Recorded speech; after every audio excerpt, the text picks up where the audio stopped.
Setelah proklamasi kemerdekaan dibentuk lembaga penerangan yang secara fungsional menjalankan kebijakan, pola dan pedoman penerangan dengan tujuan membela dan mempertahankan kemerdekaan, mengajak rakyat agar turut serta mempertahankan dan mengisi kemerdekaan serta memperkenalkan Republik Indonesia di dan ke luar negeri.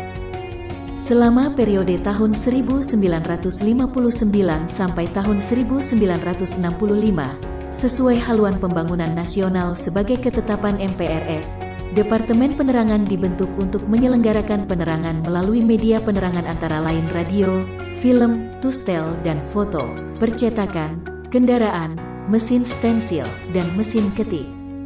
Mulai tahun 1966, salah satu tugas pokok organisasi penerangan adalah mengarahkan pendapat umum agar terbentuk dukungan, kontrol dan partisipasi sosial yang positif terhadap pelaksanaan kebijakan pemerintah. Pada masa itu pengorganisasian ke dalam dilakukan agar Departemen Penerangan berfungsi menjadi juru bicara pemerintah. Tanggal 15 September tahun 1967 wewenang penerangan luar negeri atau Penlugri yang sejak 1959 dipegang Departemen Luar Negeri Republik Indonesia dialihkan kembali pengelolaannya kepada Departemen Penerangan.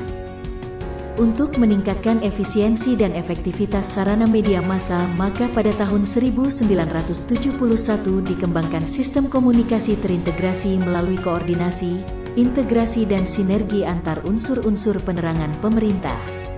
Dibentuklah lembaga antara lain Badan Koordinasi Kehumasan Pemerintah atau Bakohumas dan Badan Koordinasi Penerangan atau Bakopen. Pada awal masa reformasi, tugas dan fungsi Departemen Penerangan tidak banyak berubah. Pasca pemberlakuan Undang-Undang Nomor 22 Tahun 1999 tentang Pemerintahan Daerah, terjadi reposisi terhadap perangkat daerah sesuai kepentingan daerah. Kantor penerangan di bawah koordinasi pemerintah provinsi, kabupaten, dan kota. Sesuai dengan Kepres 153 tahun 1999 dibentuk Badan Informasi dan Komunikasi Nasional, BIKN, di tingkat pusat, di tingkat provinsi, kabupaten, dan kota. Setahun setelah pembubaran Departemen Penerangan, dibentuk Lembaga Informasi Nasional, yang kemudian diubah lagi statusnya menjadi Kementerian Negara Komunikasi dan Informasi. Sejak tahun 2005, terjadi perubahan dari Kementerian Negara Komunikasi dan Informasi menjadi Departemen Komunikasi dan Informatika. Sesuai dengan Peraturan Presiden Nomor 9 Tahun 2005, dilakukan integrasi Kementerian Negara Komunikasi dan Informasi, Lembaga Informasi Nasional, dan Direktorat Jenderal Pos dan Telekomunikasi. Sesuai Undang-Undang Nomor 39 Tahun 2008 tentang Kementerian Negara, Kementerian Kominfo merupakan perangkat pemerintah Republik Indonesia ini membidangi urusan yang ruang lingkupnya disebutkan dalam Undang-Undang Dasar Negara Republik Indonesia tahun 1945, yaitu informasi dan komunikasi.